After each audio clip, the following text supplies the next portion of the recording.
to McDonald's, McDonald's, McDonald's. In the early 70s, McDonald's turned the phrase, "You deserve a break today," into marketing gold.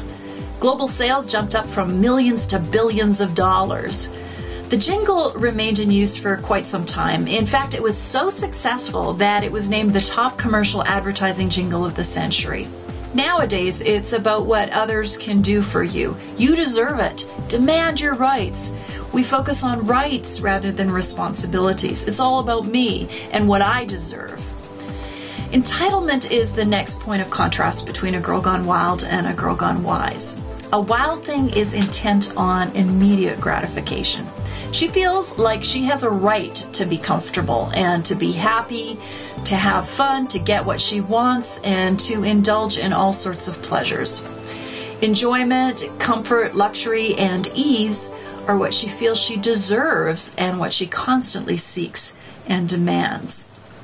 A girl gone wise, on the other hand, knows that the highest pleasure exists in denying self and willingly bearing the cross of Christ. She forfeits earthly gratification for the eternal joy that God has set before her. She sacrifices lesser joys for infinitely greater ones. She knows and accepts that on this side of heaven, Christian discipleship costs. It's a costly, uncomfortable, painful, and sometimes even a bloody business.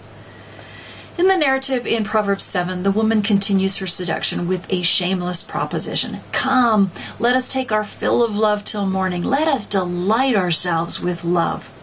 Essentially, she's encouraging the guy to indulge. She's saying, let's indulge. We deserve it. I deserve it. My husband doesn't give me the love I need. I deserve to be happy and to be loved in the way I want to be loved. This woman was like Lady Babylon, whom Isaiah called a lover of pleasures, and whom he called to account for her attitude of entitlement. The passage reveals that Lady Babylon had several faulty ideas about the things to which she was entitled. The attitude of the seductress in Proverbs was undoubtedly quite similar, and so is the attitude of a pleasure-seeking wild thing of this generation. The girl gone wild thinks she's in control and can do whatever she wants. She denies that she's vulnerable to sin or accountable to anyone else for her behavior. I can do what I want. Second, she feels that she's entitled to have fun and pursue her own happiness. She looks out for number one. She thinks she deserves to feel good, to gratify her desires, and to indulge. She considers her sexual behavior a private matter. She rationalizes that it's nobody else's business what she does behind closed doors. And she denies that any harm could come from enjoying herself. If it doesn't hurt anyone, what difference does it make? What's wrong with self-gratification? The self-indulgence of the girl gone wild isn't limited to having an affair, to illicit sexual affairs. A wild thing can self-indulge through emotional affairs, romance novels, fantasies, pornography, masturbation, sensuality, flirtation, and all types of other sexual impurity. What's more, self-indulgence can and usually does show up in other things too. The text implies that the Proverbs 7 woman also indulged in her wardrobe, in food, in going out, in staying up late, in sleeping in neglecting her home. If she lived today, she'd probably self-indulge in TVs, movies, internet, coffee shop gossip, beauty treatments, expensive restaurants, vacations, vacation homes, and all sorts of luxury items. All of these indulgences point to an underlying attitude of entitlement. One of my favorite parables is the one about the pearl of great price. Jesus said that the kingdom of heaven is like a merchant in search of fine pearls, who on finding one pearl of great value went and sold all that he had and bought it.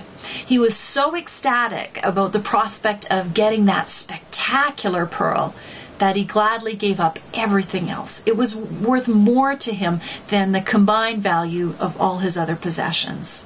That story pretty much sums up the reason why we ought to be willing to self-deny and suffer.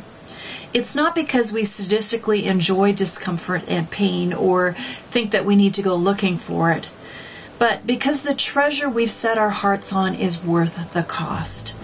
The sufferings of this present time are nothing compared with the glory that we're going to enjoy in Jesus. Do you believe it? Do you believe that treasuring Christ holds greater pleasure than sex, wealth, power, prestige? Are you willing to forego worldly gratification? Are you willing to self-deny and suffer for the sake of the kingdom? Are you willing to be inconvenienced? It will cost. For some, it will cost a great deal. But being willing to give everything up for that pearl of great price, being willing to forfeit gratification, focusing on responsibilities rather than rights, doing what God asks of you even when it hurts, even when it costs, that's the mark of a girl gone wise.